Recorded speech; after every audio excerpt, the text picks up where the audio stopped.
एक गांव में बबलू नाम का एक लड़का रहता था जो खुद तो बहुत कंजूस था, मगर दावी बड़ा मेहरबान होने का करता था। एक दिन बबलू बाजार जा रहा था कि उसने एक बूढ़े बाबा को देखा जो भूखे बैठे थे। बबलू ने दिल में कहा, आज नेकी कमा लेते हैं। उसने बाबा को समोसा लेकर दिया, मगर साथी आहिस्ता से बोला, बाबा दुआ में मेरा नाम ऊंची आवाज में लेना। बाबा मुस्कुराए और दुआ दी, अल्लाह तुम्हें इतना दे कि संभाल ना सकूं। बबलू खुश होकर आगे बढ़ा तो एक बच्चा रो रहा था।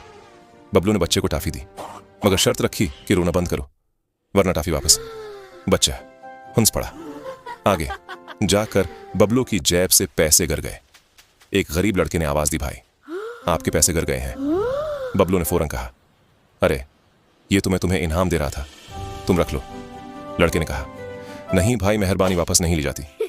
बबलू को अपनी बात सुनकर खुद ही हंसी आ गई।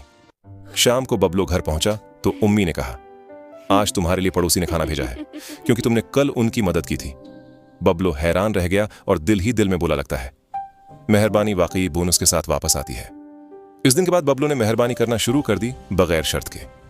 और अजीब बात यह थी कि उसके चेहरे की कंजूसी वाली मुस्कुराहट भी गायब हो गई।